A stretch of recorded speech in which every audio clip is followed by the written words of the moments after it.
Olá a todos e bem-vindos ao futuro da televisão com a RTV. Temos o prazer de anunciar que o RTV está agora disponível. Olá, boa noite, sejam todos muito bem-vindos ao RTV Cast, porque o Conta Pra Lina não vai ter hoje devido a uma situação que ela precisou ir para um casamento, claro, né? Um casamento é importante, família, e ela precisou viajar e hoje eu vou estar na frente desse projeto somente por hoje, porque você sabe que sou bem difícil de estar aqui, mas hoje eu não vou dizer conta pra Lina, porque não dá para contar pra Lina, só eu posso contar para ela depois, né? Mas hoje eu tô com uma pessoa muito importante e você que está assistindo essa programação, sejam muito bem-vindos. Esse é o programa da Roraima TV, um dos nossos programas que temos ao vivo. E você que está assistindo, você pode baixar o nosso aplicativo RTV Play e assistir essa programação aonde você quiser e quando você quiser.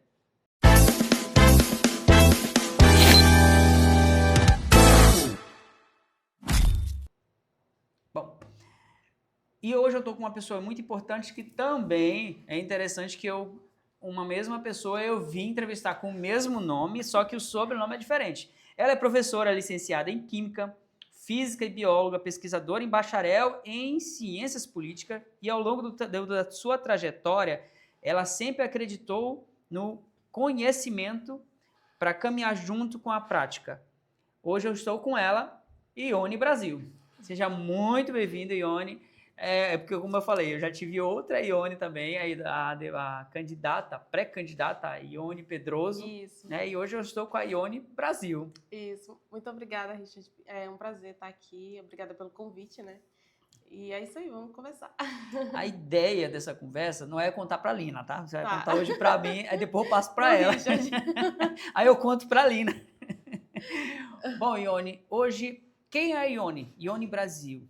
Eu vi aqui que você, ela é bacharel em ciências políticas. Você conhecer de política e estar na política é totalmente diferente, né? Isso.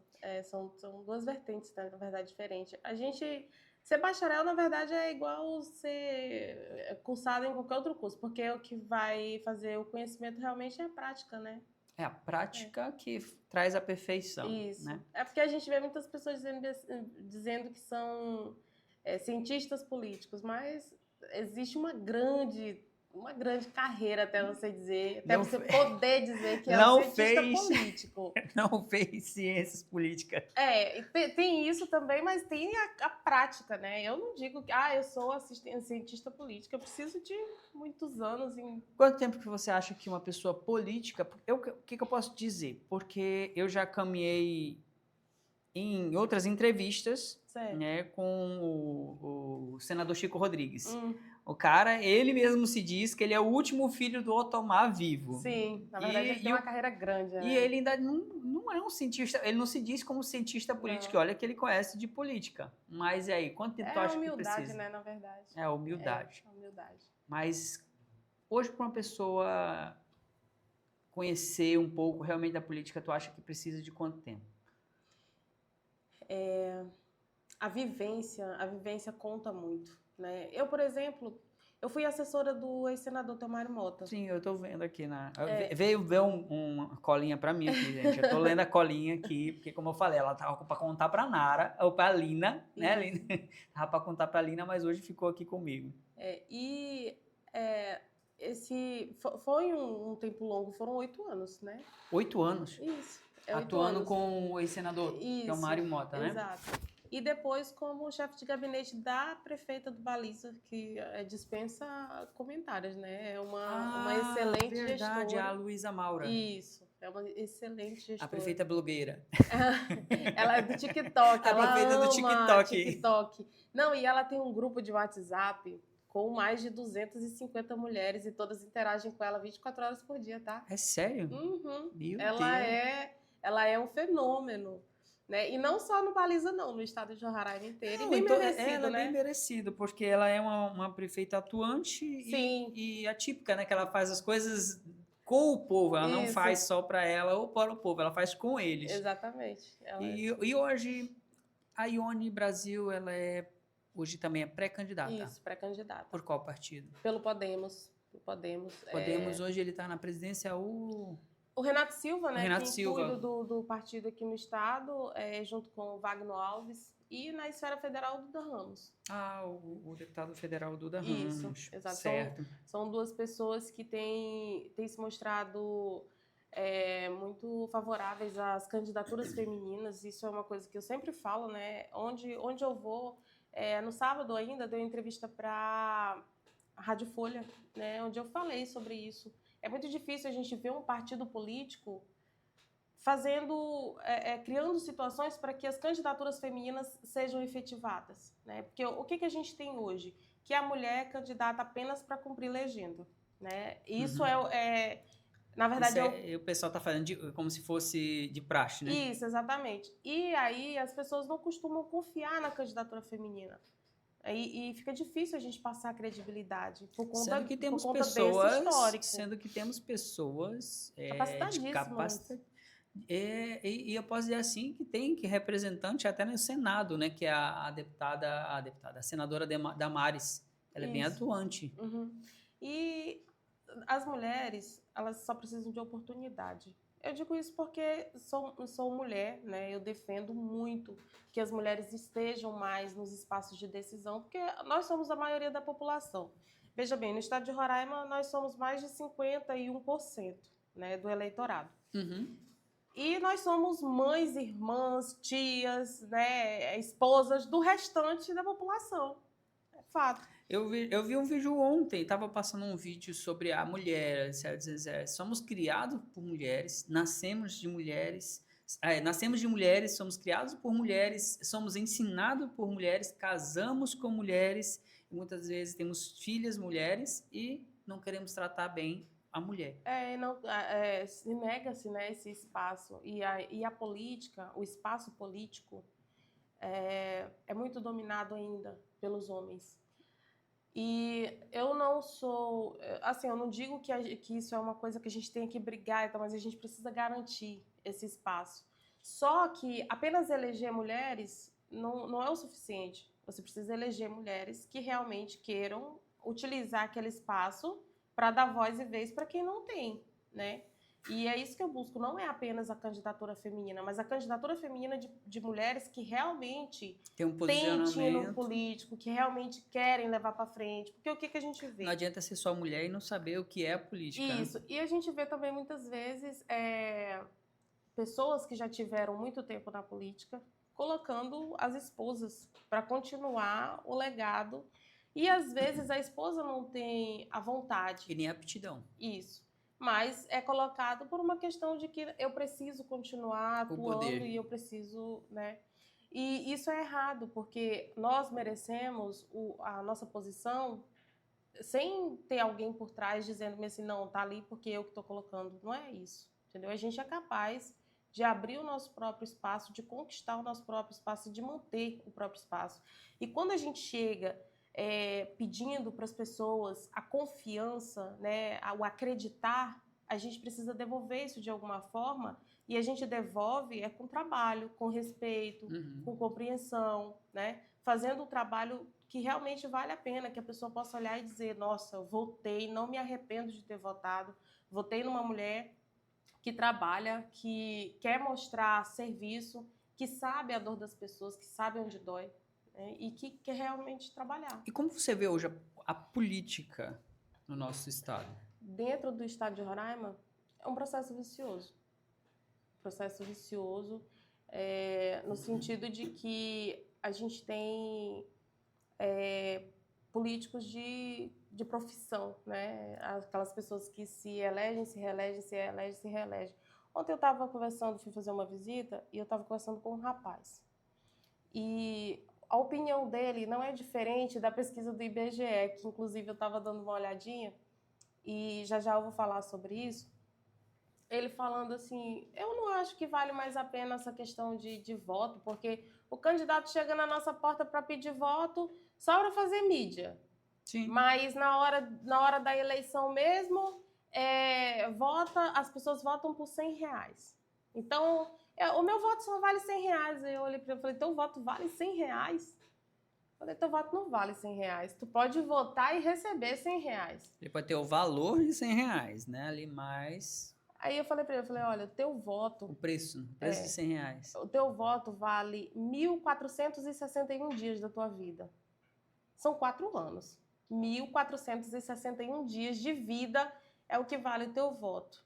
Tu acha que R$100 é o suficiente? Divide para 1.400. É o suficiente para tu ir lá e votar por alguém? E aí eu perguntei dele, falei, qual é a tua expectativa enquanto eleitor? Qual que é a tua expectativa enquanto eleitor? Porque o que a gente vê? Tem alguns candidatos que chegam e dizem assim, eu quero ser deputado, eu quero ser senador, eu quero ser governador, porque é o meu sonho, eu quero ser prefeito, porque é o meu sonho, porque... Não, ninguém quer saber do sonho do candidato, não. As pessoas querem saber do sonho delas ser realizado, entendeu? Do dia a dia delas serem resolvido. O político, ele precisa ser uma chave. Essa chave, ela precisa abrir uma porta para uma ponte entre o problema e a solução. Sim.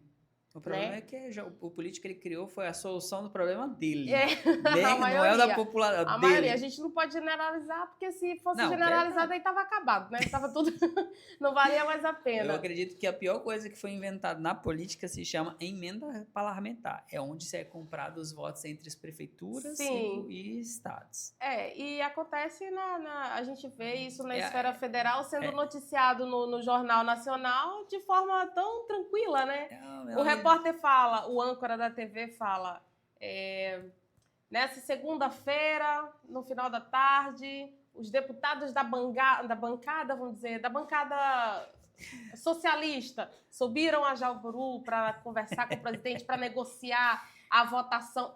Como é que se negocia a votação de alguma pauta presidencial? Você me dá uma emenda daqui, tantos milhões, para mim. Isso, é dessa forma que né? Então, assim, isso leva... já para outro tema da política que acho que não vem muito ao caso. Assim, claro. E hoje, Ione, deixa eu te perguntar. Pré-candidata a estadual ou federal? Estadual. Estadual. Como é que você viu a gestão anterior hoje? Como é que você vê a gestão que está atuando e como você vê a gestão que possivelmente pode continuar ou alterar? De governo? De governo. Hoje, porque nosso estado está numa eminência de vai, não vai, vai, não vai. Não temos hoje é um estado incerto, né? Vai depender a instabilidade, no caso. Da estabilidade. A instabilidade política. Mas veja bem, como era Roraima em 2016 e como é Roraima em 2026. Né? Então, será que a gente apostou errado? A gente não apostou errado. Nosso estado hoje é um estado pujante. É um estado que produz. A gente sabe que a gente não vai trazer isso só para o lado do agronegócio, porque o agronegócio não fica aqui. O agronegócio coloca Roraima entre os estados brasileiros que são produtores. E a gente ainda tem uma qualidade ainda que a gente produz enquanto os outros estados estão descansando para lá. Isso a gente deve porque a gente está na linha do Equador, né? Então a gente consegue produzir enquanto os outros estados estão fora do tempo de safra. Mas a nossa produção de agronegócio não fica aqui, vai para fora, vai para a Turquia, vai para outros países, né? E fim daqui, boa parte dessa receita fica nesse caminho, volta para Roraima em forma de impostos depois e tal. Mas a gente, de qualquer forma, a gente conseguiu, o governador do estado, o ex-governador Antônio Denário, conseguiu fazer com que Roraima se tornasse um polo atrativo para produtores de fora. Sim. A gente sabe que não vem sozinho, né? Tem um investimento, por exemplo, do Plano Safra, que nesse biênio 2025-2026 teve aí um investimento regional, né? Não para Roraima, mas para a região norte, de mais de 8 bi. E Roraima tem parte desse Plano Safra, ajuda muitos produtores, e a gente sabe que também não tem aquela questão dos impostos, né? Eles não têm essa... Mas vem também para a agricultura familiar. E aqui o que fica em Roraima é a agricultura familiar. Você pode ir na feira, não tem nada ali do agronegócio. Tudo que tem na feira é da agricultura familiar. Por isso, esse pessoal a gente precisa fomentar mais. Então, Roraima tem crescido em diversas vertentes. Quando eu vejo que aqui no teu estúdio, que aqui nesse complexo tem jovens, a gente vê que esses jovens, eles vão daqui 10 anos, vão ser ótimos profissionais. Eles vão estar acompanhando o crescimento geral do nosso estado, né? Em algumas coisas o Estado tem pecado, sim, é normal isso, nenhuma gestão agrada a todos. A gente tem ainda muita coisa para evoluir na saúde, por exemplo, mas não é só em Roraima. É uma questão que a gente sabe que é nacional, né? E eu acredito que seja mais uma questão de gestão do que financeiro. Eu acho que financeiro não é o problema, é questão de gestão mesmo. E na educação também. São deficiências que o nosso Estado tem, mas é um Estado que nos primeiros 4 anos de governo do Antônio Denário foi arrumada a casa, né? Ele teve que arrumar a casa. Por conta de uma bagunça que teve muito antes, uma briga entre executivo e legislativo, e aí não tinha como o governo trabalhar. O jogo do poder, né? Isso. E aí depois ele veio, ele arrumou a casa, e nesses últimos 4 anos ele vem trabalhando em diversas vertentes. A gente cresceu, isso é fato, a gente cresceu. E o que a gente precisa? O governo precisa hoje olhar para quem precisa acompanhar esse crescimento do Estado. No caso, a população mais jovem, as mulheres, né? Precisa fomentar o empreendedorismo, as mulheres precisam aprender a empreender. A Roraima está se tornando uma rota de escoamento de produção, né? Essa rota Boa Vista-Manaus, aí pela 174, daqui uns dias isso vai ser coisa do passado, e aí vai melhorar muito a nossa receita aqui, porque essa despesa daqui para lá é alta, né? Então a nossa receita aqui vai melhorar. Porque Roraima vai se tornar um caminho de escoamento de produção, e isso é muito importante. E a gente precisa estar preparado para esse boom que o Estado vai ter. E se não tiver preparo, vai ficar para trás. Isso, a gente precisa disso. Porque e tá a vindo gente pessoas de fora para substituir o próprio morador local. Isso, e aí o que a gente vê? Hoje, quem tem empresa que trabalha com transporte, cara, investe em transportadora. Porque isso vai ser dos tipos de empresa que mais vai crescer no estado de Roraima. São as transportadoras, né? E a gente precisa olhar para isso.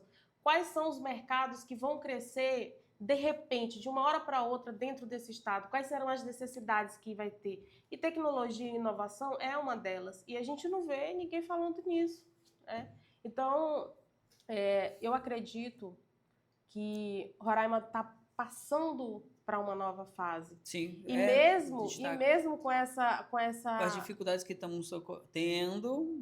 Mesmo com essas dificuldades de será que o governador fica? Será que não fica? Eu acho que nesse momento, a minha opinião pessoal, nesse momento, tirar vai causar um problema muito maior e geralmente muito voltado à corrupção. Porque a gente sabe que vem uma eleição aí, né? Então, deixar como está é menos prejuízo do que... É menos oneroso para o Estado do que... menos oneroso do que tirar e causar aí todo um rebuliço, né? Pouco tempo antes da eleição, 5, 6 meses antes da eleição, eu acho que seria um problema, né? Vai ser igual o que aconteceu lá em Alto Alegre, né? Isso, e que as pessoas decidam. Eu sou contra todo e qualquer processo de retirada de executivo, por conta do prejuízo que eu sei que dá. Eu era moradora do Baliza, né? Então eu passei por uma situação assim lá. O prefeito foi tirado, Sim. né? Foi tirado e faltando ainda acho que 2 anos ainda, o outro ocupou a pasta.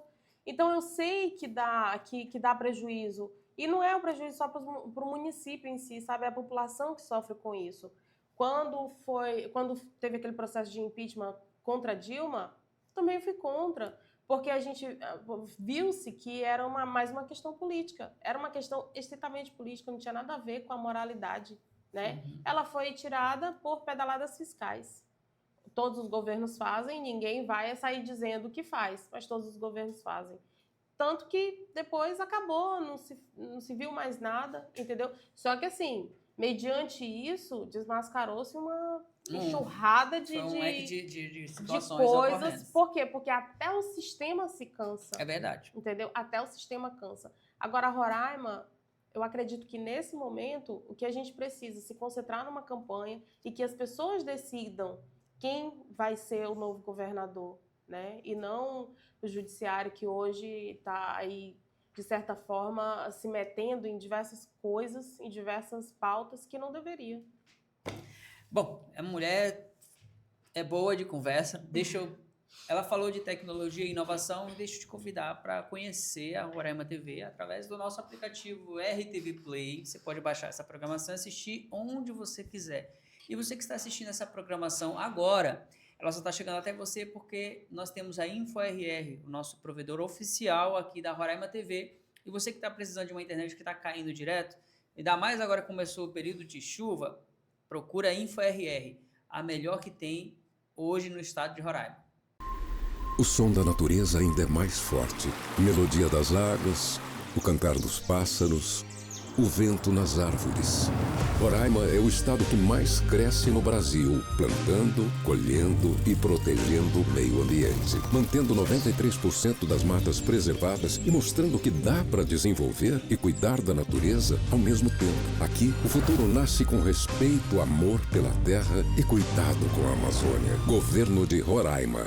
Apresento a vocês o novo aplicativo RTV, a televisão do futuro, rápida e moderna. É negócio, seu negócio tem Sebrae. Quem tem sabe a diferença que isso faz. É negócio, seu negócio tem Sebrae.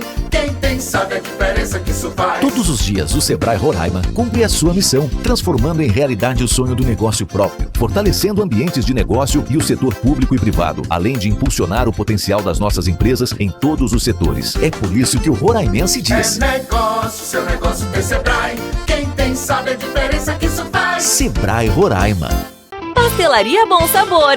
Você já conhece a Pastelaria Bom Sabor? A pastelaria da sua região. Aqui você encontra os mais deliciosos pastéis com recheio à sua escolha. E com aquele gostinho de dar água na boca que você só encontra aqui. Venha e traga os amigos. E claro, peça também pelo delivery e desfrute do melhor sabor no conforto do seu lar. Pastelaria Bom Sabor, Boa Vista. Venha conhecer e saborear o melhor pastel de Boa Vista. Rua Edson Castro, no Liberdade. Pastelaria Bom Sabor, Boa Vista. O sabor é aqui.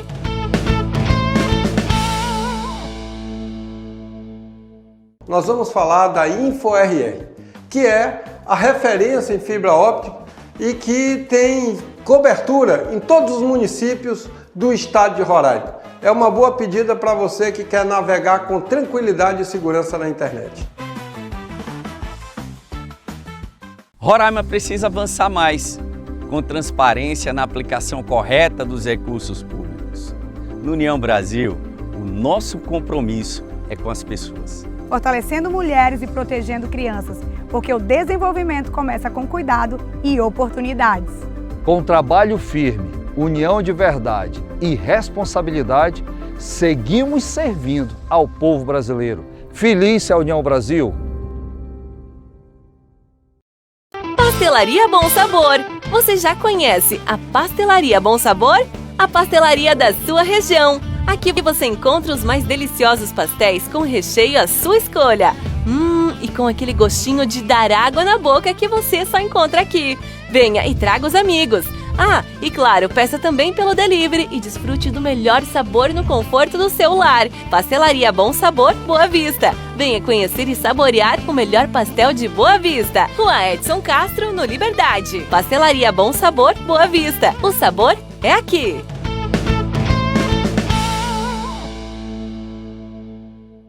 Em Roraima, a gente sabe quem faz a tecnologia acontecer de verdade. E há 20 anos, a InfoRR conecta a nossa gente com o que há de mais moderno em fibra ótica. Estabilidade para o home office e ultra velocidade para o lazer de toda a família. Da capital ao interior, é sinal forte onde você estiver. Planos que cabem no seu bolso e suporte técnico que fala a sua língua. Um atendimento personalizado, pensado em você. Vai um cafezinho aí? E o endereço é muito fácil. Rua Manganês, esquina com Águas Marinhas, número 25, aqui no bairro Jockey Clube. InfoRR, soluções em tecnologia, a conexão que une o nosso estado. O PSDB sempre foi um partido de destaque no cenário nacional. As grandes decisões do Brasil sempre passaram pelo PSDB. Exemplo disso é o Plano Real, o plano que estabilizou a economia do nosso país. Aqui em Roraima, nós sempre fomos grandes. Agora estamos ainda maior. Venha para o PSDB.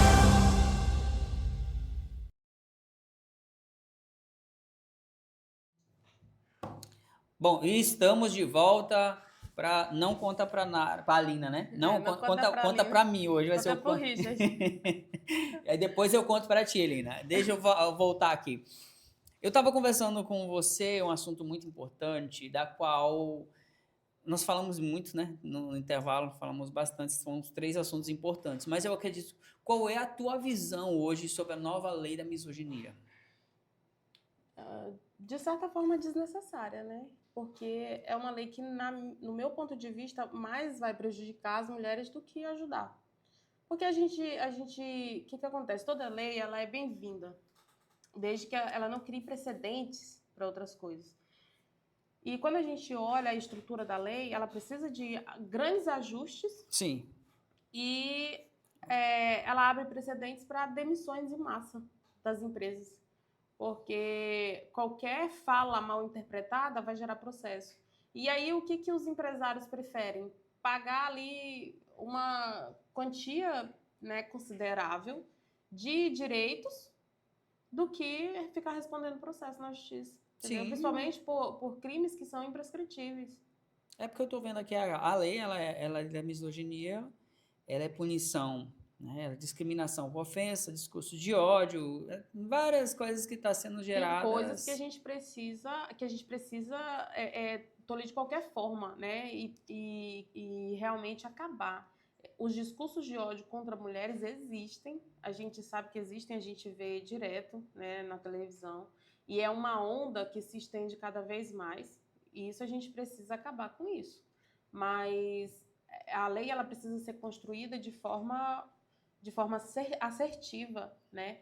É mais com respeito à rede social do que assim, porque é muito mais difícil eu chegar nos teus olhos e falar do que na rede social onde eu não estou te vendo. Exato, porque é um lugar onde ainda é uma terra sem lei. As pessoas dizem, a rede social não é terra sem lei. Ainda é. Ainda é difícil você conseguir processar uma pessoa lá de outro estado, sabe, que está longe de você. Ainda é difícil, porque o nosso sistema judiciário vive empanturrado de tanta coisa. Olha, o nosso sistema judiciário é fato, não funciona. Entendeu? Pode ir em qualquer lugar que vai ter uma pilha de processos de anos e esses processos não andam. Agora, tu imagina uma lei dessa. Eu tô vendo a lei, ela foi 2023, 3 anos depois para começar. Exato. Então, quanto de processo a mais não vai ter? A gente tem um déficit tão grande de tanta coisa. Então são só mais processos. No meu ponto de vista, é só mais processo. Resolução de fato... Não tem. É difícil, entendeu? Porque para um processo desse iniciar e ele correr e ele ser julgado, isso vai levar tempo. Eu posso ser... É engraçado que essa lei, ela pode... Só por eu ter te interrompido e tu interpretar ela de uma forma errônea, eu recebi um processo. Vai ser um negócio... Quer me calar? Você tá querendo me calar? É isso? Eu não posso mais dar uma entrevista em paz? Você tem que me calar? Isso vai dar um meme. Aquele meme da moça do PSOL. Você quer me calar? Rapaz, ali o apresentador já tinha pegado um processo muito bem ali. Por uma coisa simples, né? Ele tá tentando, olha só que eu tô querendo te ajudar. E aí, o que a gente vê? As mulheres, eu me acho muito capaz. Eu me acho capaz. Quando eu digo que eu preciso garantir o meu espaço na política, eu não estou falando de mim e Ione, eu estou falando de centenas de outras mulheres que querem se sentir representadas. Só que, olha só, as mulheres, elas votam por acreditar, elas votam por confiança. E isso é uma coisa biológica, tá? As mulheres, elas precisam sentir o ambiente confiável, precisam sentir segurança para ela investir. E isso é toda situação. No relacionamento, se a mulher não sentir atração, segurança, algo do tipo, verdade. Ela não investe. Então, na política é do mesmo jeito. Eu sou candidata a mulher. Aí eu chego na casa de outra mulher para pedir voto. Se ela não sentir segurança em mim, ela não vota em mim, não.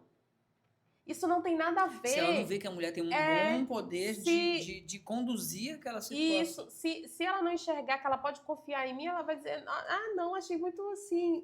É isso, entendeu? Então, não é aquela, mulher não vota em mulher. Não, as mulheres votam onde elas sentem confiança. Se é num homem ou se é numa mulher, é outra questão, entendeu? E isso é biológico. Então, o que a gente precisa aprender?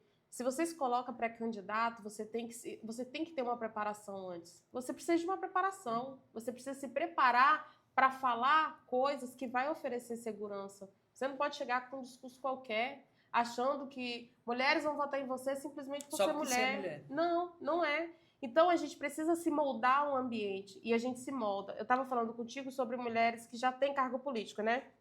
Eu tenho amigas minhas que entraram agora para a vereança, conhecidas minhas, tem a Wilka lá do Baliza, Cláudia Rayana, Lili, são mulheres que entraram agora. Elas iniciaram o mandato em 2025, janeiro de 2025, né? No final do mandato delas, elas vão estar completamente diferentes. Completamente diferentes. Elas vão saber com que as porradas que elas vão tomar vão criar... Aquelas mulheres, elas vão criar couraça. Couraça. Eu ia dizer Exatamente. carcaça, mas a palavra certa é couraça. A prefeita do Baliza, eu fui chefe de gabinete dela e eu vi várias vezes ela é assim, quanto mais você pressiona, bate mais ela arregaça, sabe? Mais ela faz, entendeu? Então, as mulheres, elas são assim, a gente vendo, né, Luísa? Você reinventa. tem alguém te defendendo aqui, Luísa. Vou mandar esse corte para você especialmente. A gente se reinventa o tempo inteiro, entendeu? A gente se reinventa o tempo inteiro. Sim. Isso é uma característica feminina. Então, as meninas que entraram lá como vereadora, no final do mandato, elas vão estar totalmente diferentes. As deputadas estaduais, deputadas federais, chega uma hora na mesa que elas precisam bater forte, dizer bater mesmo, literalmente, bater a mão na mesa. Bate aí, mulher, bate, mano. Bater na assim, mesa. e dizer, ei, me respeita que eu tô aqui, olha eu aqui. Sim. Entendeu? Se ela não estiver pronta para fazer isso, não é o espaço dela ali, entendeu? Isso é diferente do que as feministas estão querendo se posicionar. E isso é em todos os lugares. Isso é totalmente diferente de se posicionar do que o movimento feminista está fazendo hoje. As mulheres donas de casa, por exemplo. As donas de casa. Já viu alguém botar mais moral em casa do que dona de casa? A última palavra lá em casa é minha. Isso, é sim, senhora. A dona de casa, ela bota moral em tudo. Ela bota moral nos filhos, ela bota moral no marido, ela bota moral nas visitas, em todo mundo, nos filhos das visitas. Entendeu? Porque é o espaço. É o espaço. Sim. Na casa da mãe da Ana, a gente não chega lá colocando o pé no sofá dela. Entendeu? Na casa da pastora presidente da nossa igreja, se você entrar lá, a casa dela é de primeiro andar. Ninguém, o pastor que é da nossa igreja, que aqui é o superintendente, são 4 superintendentes, dentre eles tem a presidente, a pastora Edna Macedo. Você não entra na casa dela, todo mundo tem, parece que é uma coisa, eu nunca fui na casa dela. Quando eu fui a primeira vez, eu vi aquele monte de sapato e disse, opa, tem que tirar. Aqui tem que tirar. Então, aí eu cheguei pro Coronel Macedo, ele é o marido dela, Coronel Macedo, ele até tirou onda comigo, disse, Coronel, a última palavra é sua, sim, a última palavra aqui é minha, rapaz. É sim, senhora. Sim, senhora. Sim, senhora.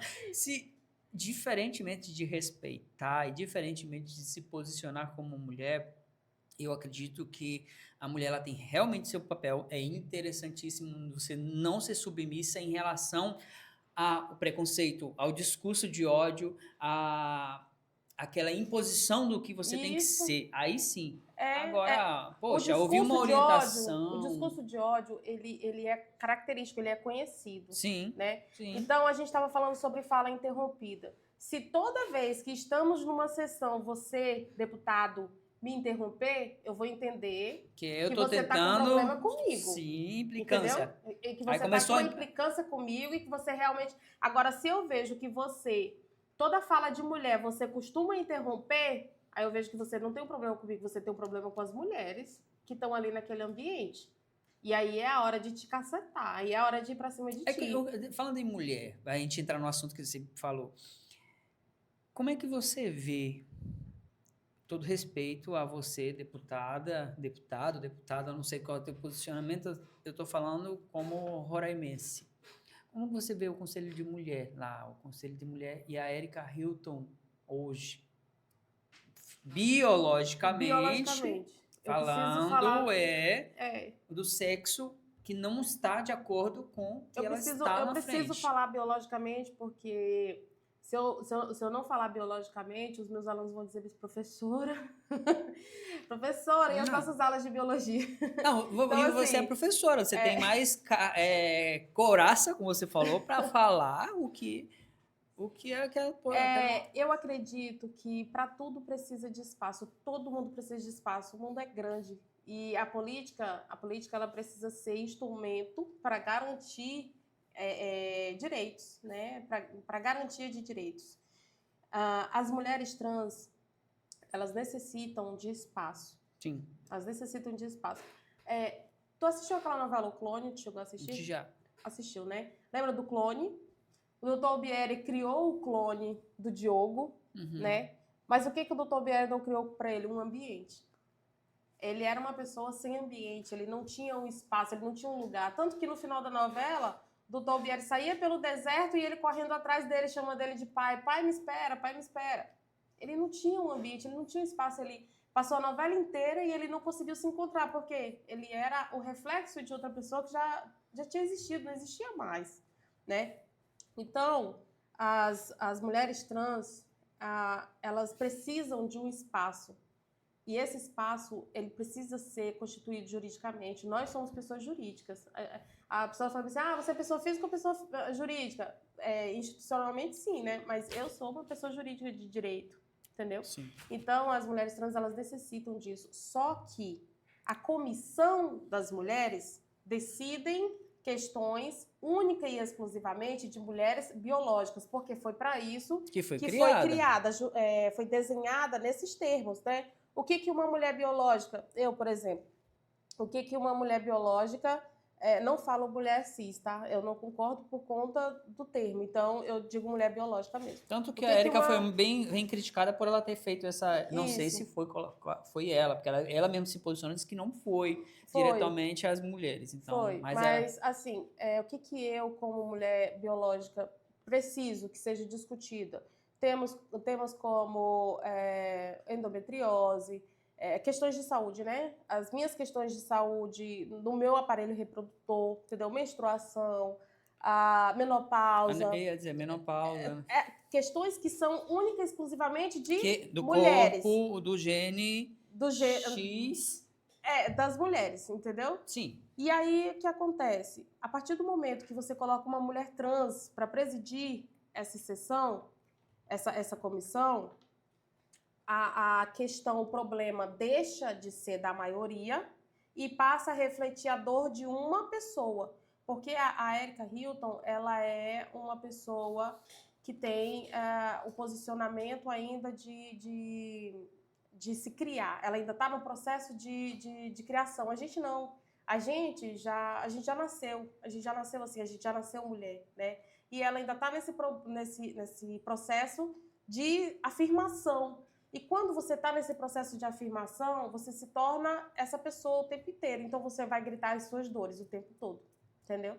E a dor da pessoa que acompanha aquele teu raciocínio, ou seja, as outras demais mulheres trans. A comissão da mulher deveria ter uma subcomissão para mulheres trans, porque nessa subcomissão, o que ia ter? Assuntos relevantes à mulher trans enquanto ser social e com a configuração, que não tem como fugir, biológica, entendeu? Aí o que iam discutir? Como funciona, como vai ser o tratamento da mulher trans, por exemplo, para câncer de próstata, né? Vamos falar sobre câncer, porque na Comissão das Mulheres se fala sobre câncer de mama, câncer de colo de útero. Para as mulheres trans não vai se falar em câncer de colo de útero, porque as mulheres trans não têm, entendeu? Então, assim, podem contestar, porque mulheres biológicas também, muitas já não têm mais útero. Tudo bem, não tem mais, mas tiveram. Sabe o que é sentir uma dor de uma menstruação. Isso. E se não tem mais, é porque precisou remover por conta de um problema. E não porque nasceu sem, entendeu? Então, para uma subcomissão de mulheres trans, perfeito. Porque como é que uma mulher trans chega para um atendimento médico? Como é que ela vai chegar para um atendimento médico? Qual vai ser o protocolo para ela? Entendeu? O que vai ser? Então, essas coisas precisam ser discutidas. Por quê? Porque ela, enquanto paciente, ela não pode se sentir constrangida. Sim. Entendeu? O médico não pode constranger ela. Não é um ovário, não é a parte genital feminina, Exatamente. É a parte genital masculina. Como é que vai procurar uma coisa que... É isso, porque por fora, depois que faz a transição, Sim. por fora... Fica igual, idêntico. Fica igual, fica lindo, maravilhoso, Não do sei, mesmo jeito. não sei, nem tenho interesse em saber. Mas por dentro é diferente. Sim. Entendeu? Por dentro a anatomia é completamente diferente. Até eu vi imagens e algumas coisas de adaptação. Que dá arrepio na coluna de qualquer pessoa. Acho que não tem quem assista uma coisa assim que não sinta aquele frio. É um negócio bem estranho na imagem. É terrível, na verdade. Tem que ser realmente a pessoa com o psicológico muito aberto para poder... Outra coisa que está se agravando é que pessoas que fazem a transição estão entrando em estado de depressão, porque acaba a testosterona, acaba... São hormônios naturais da gente que, em déficit ou em aumento, complica, entendeu? Então, assim, você nasceu biologicamente homem, né? Mas, no teu ponto de vista, no teu modo de pensar, não é aquilo que você quer. Mas o teu próprio corpo, ele vai trabalhar para que você seja aquilo que você nasceu biologicamente, né? Não adianta. Então, teus níveis de testosterona, eles vão ser sempre mais altos. A tua fibra muscular vai ser muito maior. O teu pulmão, quantas vezes maior do que o meu? Tanto é que agora, em outros países, só no Brasil que ainda não acabou isso, mas em outros países já tiraram a lei, já tem uma lei, já estão reprovando em Olimpíadas, dizendo que Sim. os transexuais eles não podem participar do competir com mulheres. Por quê? O que Sacanagem, acontece? eu salto uma coisa. Reino Unido provaram desse abacaxi Sim. e já largaram de mão. Por quê? Olha, vamos supor que nós somos nadadores. Aí você vai nadar e eu também, né? Tu cai na piscina e tu vai nadar e eu sigo atrás de ti. Cara, o teu pulmão, sabe quantas vezes é maior do que o meu? Sim, ele tem um reforço maior, ele é bem maior. Se eu não me engano, são 2 vezes maior do que o 2,5, eu acho. maior do que o da mulher. Do que uma mulher, entendeu? Então, é desleal. Desleal a competição. A minha respiração, eu posso segurar mais tempo ali do que... Porque aí o que acontece? O que os treinadores vão dizer? Se prepara melhor. Isso não existe. Não tem entendeu? como. Numa luta, as fibras musculares dos homens são muito maiores do que a nossa. Nós, mulheres, a gente, pelos processos naturais que a gente engravida, a gente precisa ter mais gordura, né? Que a gente precisa amamentar e tal. Então, por isso as mulheres são mais cheinhas. Tem a perna maior, tem geralmente um glúteo bem maior, né? Tem mais carne nos braços. Eu vejo, de vez em quando eu foto assim, minha mulher, esse amor, tu me dá uma mãozada, eu vou ficar bem ali. Os homens não, né? Os homens têm mais fibra muscular. Sim. Então, é desleal esse tipo de competição. Então, o Brasil vai ter que voltar atrás também nisso, porque não procede. O que a gente tem que fazer? Uma categoria própria. Sabe por quê? Sim, existem muitas mulheres. Resolve muitos problemas e não ofende ninguém. Isso. Existem muitas mulheres trans que precisam, no esporte, se encontrar. Precisam. Necessita. O esporte, ele fomenta, sabe? Ele traz motivação. Olha, o IBGE fez uma pesquisa em Roraima agora, né? Saiu os dados dessa pesquisa, se eu não me engano, tem uma semana mais ou menos. 24,4% dos jovens entre 13 e 17 anos não veem sentido na vida. É sério? Vocês têm aí essa idade aí. É sério. Isso é preocupante, né? É verdade. Isso é preocupante. Dentre estes jovens, claro que tem jovens trans, homens e mulheres trans. Não sei, tem não, né? Tem não. Então tá bom. Então, mas não tem problema não, tá, gente? Aqui não tem preconceito. É preocupante. Isso mas é muito preocupante realmente, porque entendeu? Não tem, tipo assim, ficam voando, não tem... E o esporte, ele possibilita, ele oferece saídas, entendeu? E as mulheres trans, elas precisam, né? Os homens trans precisam também. Por quê? Todas as pessoas, elas são dignas de ter saúde de qualidade, de viver bem, entendeu? De serem felizes, né? Todo mundo. A Organização Mundial da Saúde classifica... A pessoa, como você disse, só não se achou. Não se acha. E a Organização Mundial da Saúde classifica a saúde como o teu estado perfeito, né? O teu estado bom. Fisicamente, psicologicamente e espiritualmente. Então, qualquer pessoa que não esteja bem com essas 3 coisas, ele não tem saúde.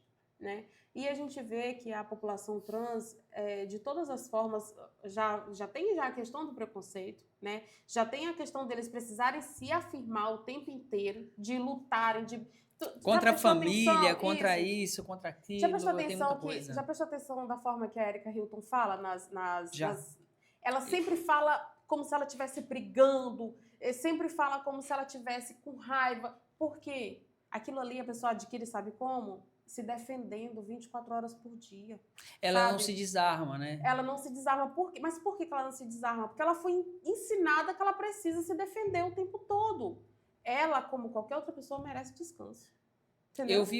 Eu vi depois da polêmica de ela ter assumido lá o conselho da mulher, né? Isso.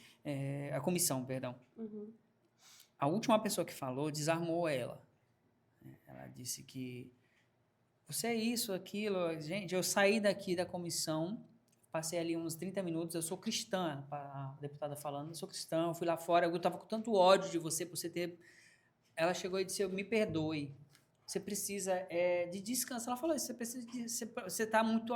Sempre foi armada. Eu queria te pedir para as outras deputadas aqui, eu vou botar essa fala bem na edição, eu preciso que você entenda, me perdoe, você foi muito massacrada, você deu muita porrada, você precisa de amor.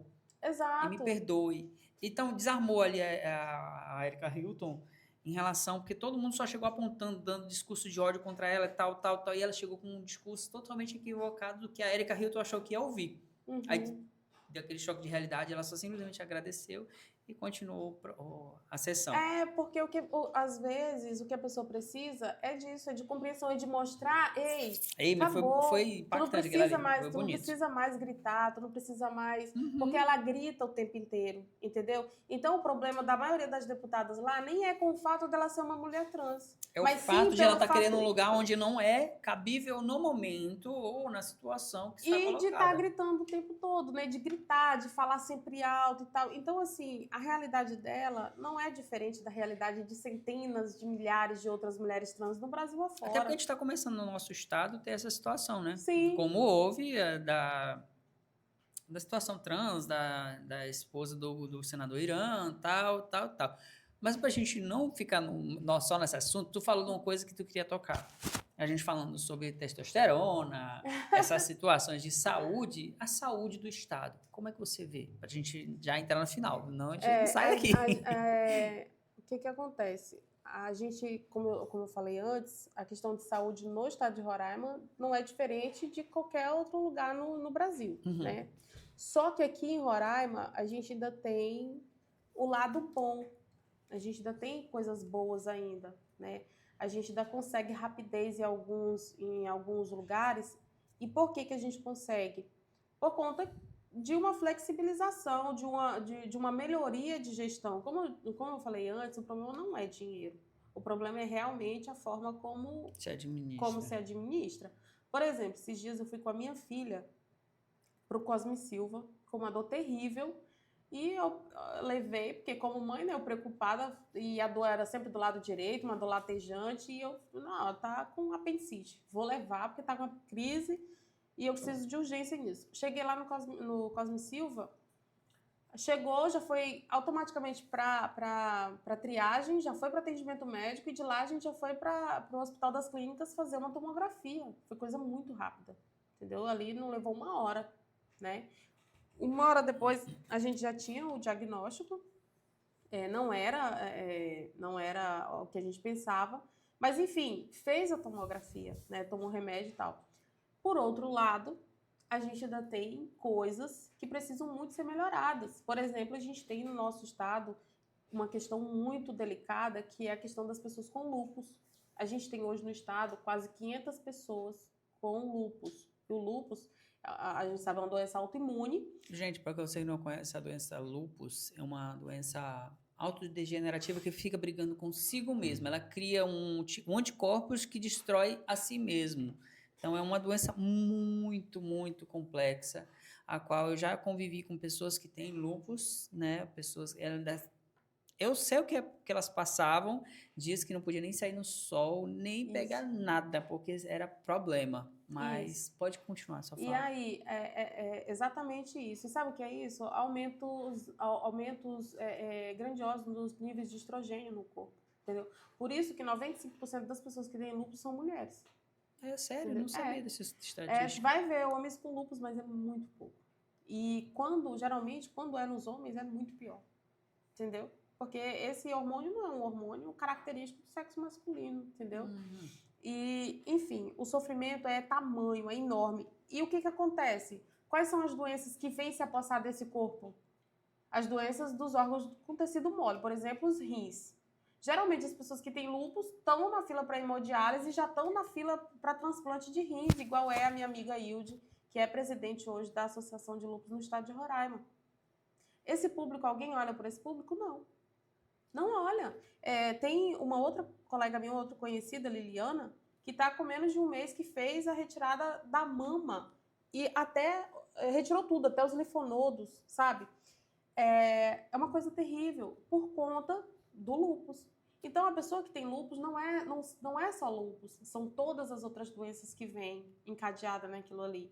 E aí, quando você chega lá no Coronel Mota, que essas pessoas elas precisam de atendimento recorrente, ou seja, é todo mês, só tem um reumatologista para atender essas pessoas. Será que vai ter mapa para esse público todo nesse pequeno intervalo de tempo? Não tem. É verdade. Não tem no município. Essa situação é complicada. Isso, porque... não tem no município e não tem no estado nenhuma lei, nenhum projeto, nenhuma política pública que garanta que essas pessoas tenham acesso ao protetor solar, que é algo básico para quem tem lúpus. Não tem. Não tem na rede de saúde, não tem na rede pública, não tem na rede privada os remédios que eles precisam tomar. Aquele Hospital do Amor, ele abrange o lúpus? Não. Eu não sei, mas eu acredito que não. É porque ele é o Hospital do Câncer, né? E o lúpus, ele é um tipo de câncer, né? De certa forma, sim. Sim, mas ele acho que ele não se enquadra lá. Mas eu acredito que, eu não sei se eles, eu não posso afirmar, né? Se eles... eu também não posso afirmar, porque eu não conheço muito do Hospital do Amor. Eu falo numa situação que nosso estado realmente tem pontos bons da saúde. E tem pontos que pontos que a gente tem, igual o posicionamento do que tu falou, dos rins. Cara, só temos a credenciada com a dos rins é a clínica renal. Isso. É um problema atrás do outro daquela clínica. Sim, com certeza. Porque é de pessoas que já foram secretárias de saúde, ou já esteve na Secretaria de Saúde, tem contratos com a saúde, aí deve, ou aí para, Isso. O Estado deve para, aí depois paga. E lá tem uma situação, para mim, isso aqui eu queria que alguém se posicionasse. Isso é um pedido particular. Eu, como mídia, posso criar imensas ou várias situações como imprensa referente à matéria sobre isso, mas se não tiver alguém do poder legislativo que possa fiscalizar, nunca vai mudar. A Clínica Renal do Estado de Roraima, não estou criticando a clínica, estou falando até porque está num contrato deles nessa situação, tá? Eles reutilizam o capilar. Você sabe como é que é feita a hemodiálise? Coloca um acesso de catéter, você tira o seu sangue, passa por um capilar, o capilar filtra e volta o sangue basicamente limpo, entre aspas, que tira tudo que tipo de nutriente, a pessoa começa a ter outra doença, que é a óssea. Gente, lá na clínica renal, eles utilizam esse negócio. Se o meu sangue saindo do meu corpo, ele já automaticamente ele não serve mais, pode pegar uma bactéria, alguma coisa. Todas as toxinas, né? Do corpo. É usado 21 vezes aquilo ali. 21 vezes, é reutilizado. Ele não é descartável. Ele é 21 vezes, ele usa aquele capilar. Então, a minha esposa, eu sei, eu tô falando porque eu vivi durante 2 anos com a minha esposa fazendo hemodiálise e a cada 2 meses ela entrava na HGR com infecção no sangue. Infecção gravíssima.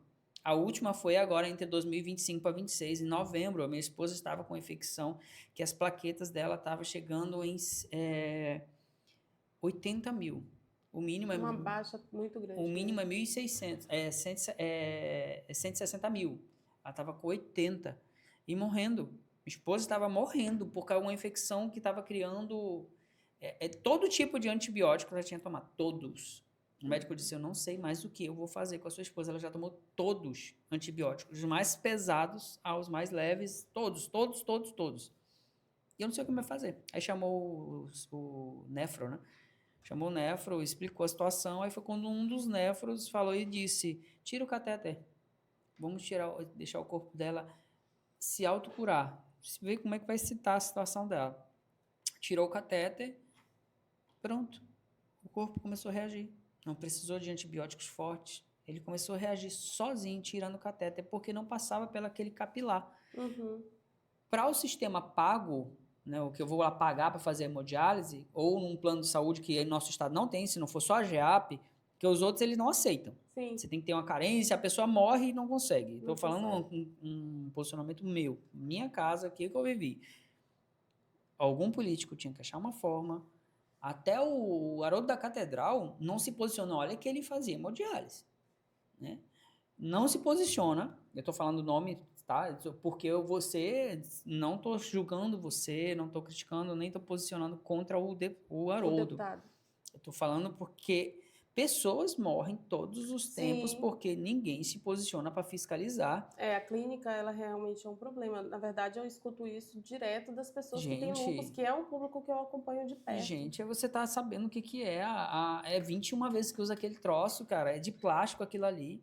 Se a seringa, ela tem que ser jogada fora logo depois do uso. Não adianta a química ser passada naquilo ali. Fica, porque são membranas de plástico com um tipo de... Eu acho que é um papelão, alguma coisa que fica por dentro, que filtra.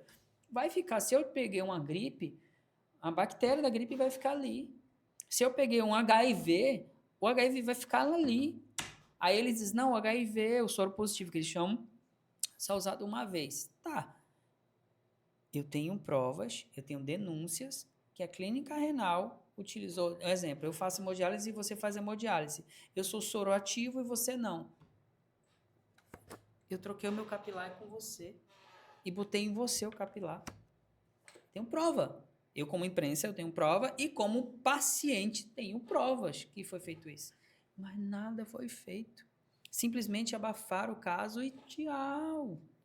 São denúncias gravíssimas, né? Eu estou denunciando aqui como denúncia. Não, é sério. Porque eu, como imprensa, eu poderia. Mas para que os donos não achem que, como minha esposa fazia hemodiálise, eu estou apontando o dedo. Mas não. Se eu não ficasse 24 horas com a minha esposa, eles sabem que eu ficava todo dia, eu enchia o saco dos donos da clínica, porque eu dizia que como era para ser feito. Eu que ficava em cima, que senão, não estou nem aí não, é só o técnico, teve técnico com minha esposa, que era do atendimento lá na frente, como é que chama, da recepção. Em uma semana eu estava atendendo a minha esposa. Era técnico, nem era técnico, porque na conversa dela, ela disse assim, não, eu estou correndo para tirar meu certificado. Entendi. E já estava atendendo a minha esposa. Foi quando a gente denunciou gravemente e lá eles tiraram. A menina rapidinho tiraram ela de lá. Coisas assim, coisas que tem o seu Joel com a sua esposa. É ele que eu estou falando, ele já deu autorização para usar. Foi trocado o capilar dela, da mulher dele, trocou o capilar e botou em outra pessoa. E se a outra pessoa tivesse soro positivo? Sabe? Então, situações que a gente precisa de políticos que parem de ser corrupto, bandido, e tomem uma atitude, porque o nosso Estado precisa de pessoas que se posicionem e saia da... Que sintam a dor, sinta né? A dor. Que falem. Por isso que eu disse do Haroldo. O Haroldo, ele era da hemodiálise, ele sabe o que é aquilo ali, e não fez nada, e não faz nada, porque é do grupo político, qual tem contratos bilionários, não é milionários, bilionários com a saúde do Estado. A minha revolta não é com o governo ou com a gestão, que foi uma excelente gestão. Eu tiro o chapéu, principalmente para a situação do agro, que eu gosto muito desse lado do agro, mas é a saúde da minha mulher que foi danificada. Não, na verdade, a questão, essas questões de saúde, como eu falei, não é só em Roraima, né? É um problema que a gente tem no país inteiro. No país inteiro. No país inteiro a gente tem esse problema, né? E em Roraima a gente tem tido avanços, né? A gente tem tido avanços, porém... tem muita coisa para melhorar. Sim. A nossa maternidade, a gente precisa melhorar. Sabe, são tantas coisas que a gente precisa olhar e dizer, não, isso daqui precisa de atenção. E as pessoas com lúpus, que é uma coisa que eu defendo, é uma bandeira que eu levanto, Legal. elas precisam desse tipo de atenção. A gente precisa de mais nefrologista, a gente precisa de mais reumatologista, precisa de mais pessoas que queiram capacitadas, pessoas cuidar com amor, pessoas. pessoas que realmente disseram ali quando ganharam o seu certificado ia fazer com carinho aquela profissão. Pois é, porque assim, se eu não me engano é Dr. Bruno, o nome do reumatologista que tem em Roraima, lá no Coronel Mota. Por mais que ele goste dos pacientes, ele não consegue nem olhar, ele não consegue nem te olhar para saber se você tá com alguma anemia. Porque ele vai estar ali só, como é que tu tá? Sem olhar pra ti, entendeu? Porque não tem como. É o médico do SUS. É humanamente impossível você fazer isso. Você pode ser o melhor médico do mundo, você pode ter se formado com a melhor das intenções. Depois de um tempo, tu não consegue mais, tu vai atender mecanicamente, acabou a tua humanização, entendeu? E aí tu não consegue mais oferecer um atendimento que o teu paciente merece. E aí a pessoa sai de lá desanimada, triste. E são pessoas que precisam de quê? De razões para continuar vivendo. Entendeu? Então, eu tenho um problema. Eu não sou partidária, né? Eu não tenho essa questão de esquerda e direita. Para mim, isso só divide e atrasa o nosso país. Sim. Esse é o meu ponto de vista. E tem uma coisa que... É isso que eu ia te perguntar, para a gente finalizar. Tem coisas que me irritam muito nas defesas da esquerda e tem coisas que me irritam muito também nas defesas da direita. Por exemplo, a gente vê muitas pessoas abrindo a boca e dizendo em defesa da vida, isso e aquilo, contra o aborto, né? Eu sou contra o aborto, eu não concordo. Para mim, que é uma coisa que você vai carregar dentro de você e que só aquilo ali vai te castigar pelo resto da tua vida, né? Isso é dentro de você mesmo, no seu próprio pensamento, é aquilo ali que vai te deixar ruim. Nem é a questão do julgamento de fora, nem nada disso, é mais pessoalmente mesmo.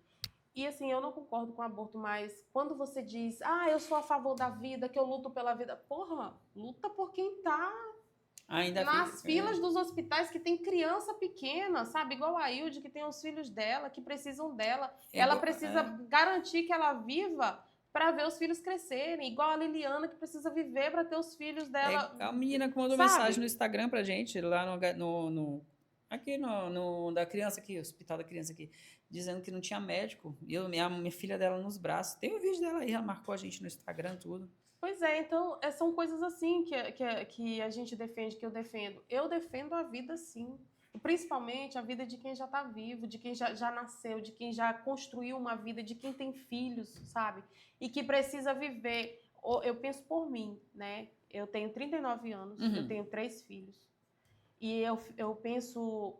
Ainda bem que eu não perguntei a idade, porque não é falta de educação, ela não se diz. E eu penso, eu quero viver para ver a minha filha de 16 anos formada, para ver ela mãe, né? Eu quero viver para me ver a minha filha de 5 anos já adulta, já levando a própria vida, o meu filho de 12 vivendo a vida dele. Eu não quero ter um problema de saúde e deixar eles agora porque eu não sei como vai ser a vida deles até a maioridade, até eles poderem andar com as próprias pernas, né? Então, eu quero garantir isso para mim. E da mesma forma, eu fico vendo as minhas conhecidas, as meninas do lúpus, e eu fico pensando, olha o enfrentamento que elas têm diariamente, o pensamento delas, porque é de repente. Hoje você está bem, quando é de manhã você acorda sem querer levantar, porque o teu corpo está te matando. Né? Então, imagina é igual você tomar toda noite um veneno, né? Isso, imagina a vida de uma pessoa dessas. Então, assim, quando a gente fala cuidar da vida, vamos cuidar da vida de quem está precisando agora, de quem está nas filas dos hospitais, das pessoas que têm doenças raras, que ninguém olha, porque, não, são só duas... Por exemplo, no Baliza, tem 2 crianças com anemia falciforme. Eu nem sei se já não tem mais, né? Mas lá no Baliza eram só elas. E aí elas dependiam de transporte para poder estar vindo para Boa Vista, e como tem que vir todo mês, e é um custo, então, geralmente, elas utilizavam o serviço da prefeitura, que vem, né, geralmente, nas quartas-feiras, e a gente dava esse auxílio dessa forma, né, o secretário de saúde lá muito atencioso nesse sentido. Então, a pessoa vinha, mas daí tinha que conformizar o atendimento aqui, né, no médico, já no dia que elas vinham para poder elas tinha voltarem depois. Isso, tinha que bater a agenda. Se o médico faltasse, exato. não batia a agenda. E aí a gente precisa disso, entendeu? São coisas mínimas. Menina, mas tu fala demais, tu fala mais Falo que eu. muito. Aí juntou eu e tu, pronto. Deu Deixa que o menino certinho. então vou ficar doido ali. Você acaba, pelo amor de Deus. Desse jeito. Faz o seguinte, usa aquela câmera ali, deixa tuas considerações finais. Obrigado por ter vindo, tá? Mas pode muito ficar à obrigada. vontade. Eu tenho que falar olhando para cima, né? Não precisa torcer o pescoço, ela tá bem focada em você. Tá, essa parte tu corta. Esse pedacinho. Não dá porque é ao vivo. Gente, a gente está finalizando, né, aqui agora essa entrevista que demorou bastante. Me acompanha aí pelo Instagram, Ione Brasil. Hoje eu sou pré-candidata a deputada estadual e eu acredito que Roraima precisa de pessoas boas, pessoas que tenham vontade de trabalhar, pessoas que de alguma forma enxerguem a política como instrumento, como um meio entre a solução e o problema. E é isso, a gente está agora trilhando, né, esse projeto e quero que as pessoas me acompanhem nesse projeto, com certeza. E agradecer ao Richard pela oportunidade, né, de estar aqui, de estar falando um pouco sobre mim, de estar falando as pouco não, vivências. não foi um pouco, não Falei foi um muito. pouco. Falei bastante sobre as nossas vivências, né? E agradecer todas as oportunidades que eu tive para chegar até onde eu cheguei hoje. Eu tive que passar por outros lugares que me fizeram despertar aquela luzinha e dizer assim, não, eu preciso atuar aqui. E eu sei que eu tenho muito a contribuir, né? A pessoa, quando entra com vontade, quando tem um propósito, a gente consegue construir e sabe que dá certo. E o que a gente precisa hoje é que as pessoas olhem pra gente com carinho e digam, não, vale a pena, né? Vai ela conversar muito de novo. Bom, Ione, só para finalizar, você, aqui na aberta aqui, Ione, essa Ione, ela é Ione Brasil. Eu já tive a oportunidade também de entrevistar a Ione Pedroso, que é pré-candidata a deputada federal, e essa é a Ione Brasil, pré-candidata a deputada estadual. Isso. Muito obrigado. Esse aqui não foi o Conta pra Lina, tu conta pra mim, isso aí tu contou foi muito. Fofoquei muito pro Richard e agora ele vai ter todo um trabalho para contar pra Lina. Eu vou ter que contar tudo pra você, Lina. Obrigado, Ione. Seja muito bem-vinda a essa casa. Sempre que você quiser, vai estar de portas abertas. Espero que tenha gostado. E muito obrigada. Tchau, tchau, gente. Gostei Obrigado. muito. Tchau.